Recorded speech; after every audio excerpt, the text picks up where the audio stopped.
चीनी, जिस गन्ने से गुड़ इतना काला होता है उसकी चीनी इतनी सफेद कैसे हो गई?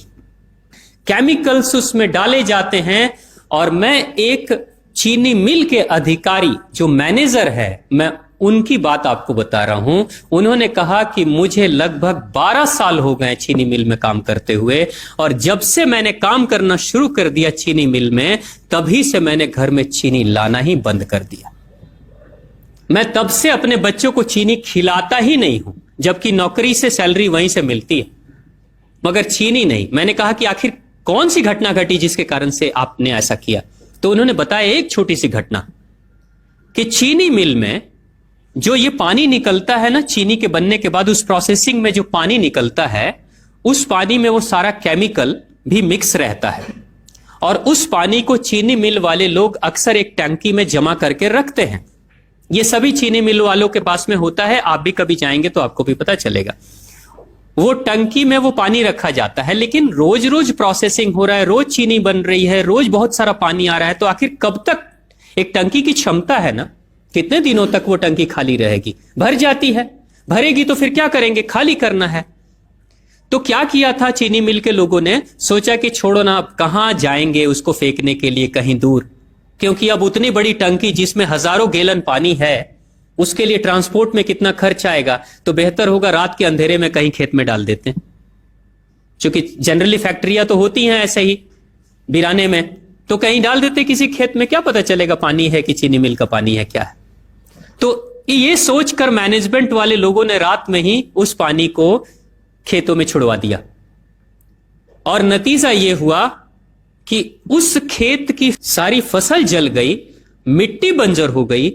और जब किसान पता करने लगा कि आखिर क्या हुआ मेरे खेत में, जब चेकअप कराया वो मिट्टी का, तो पता चला कि इसमें तो चीनी मिल का जो वेस्ट मटेरियल है वो डाला गया है। तब उसको खबर मिली कि हां, किसी स्टाफ ने बताया कि हां, हमारे चीनी मिल से ही पानी डाला गया था आपके खेत में, और पूरी मिट्टी बंजर हो गई।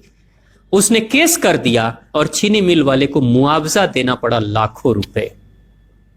तभी से वो स्टाफ कहते हैं कि जो मिट्टी को बंजर कर दे वो इंसान के शरीर में जाए तो क्या करेगी। उसी के बाद से मैंने अपने घर में चीनी लाना बंद कर दिया। और सच्चाई है, लगभग अगर आप देखेंगे तो अंग्रेजों के आने के समय अंग्रेज पहला चीनी मिल इन्होंने भारत में ही लगाया था। पहला चीनी मिल भारत में ही अंग्रेजों का लगा, और अंग्रेजों ने चीनी की शुरुआत की। भारत के लोग गुड़ खाते थे, चीनी नहीं खाते थे, उन्होंने बहिष्कार किया, बिल्कुल नहीं। लेकिन चीनी और चाय पत्ती दोनों के लिए लोगों को तैयार किया गया था। चाय पिला पिलाकर फ्री में, चीनी के लिए तैयार किया गया और चाय के लिए भी तैयार किया गया। अंग्रेज ने जब से यह शुरू किया है, और पिछले 50 वर्षों से हमारे समाज में चीनी खाने का प्रचलन बहुत तेजी से बढ़ा है, और उसी समय से भारत के लोगों के बच्चों के शरीर में कैल्शियम की कमी होनी शुरू हो गई है। अगर कोई मां, अगर कोई बहन जो गर्भवती हो, गर्भकाल के दौरान अगर चीनी का सेवन अगर कोई बहन कर रही हो, तो चांसेस ज्यादा होते हैं गर्भपात होने के।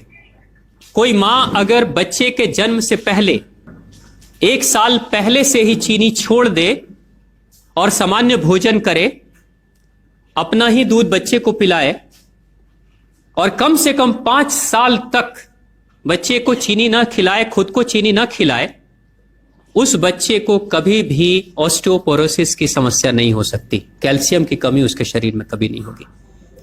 चीनी जब जाती है आपके शरीर में, तो बाहर जब निकलती है तो अकेले नहीं निकलती, कैल्शियम लेकर निकलती है।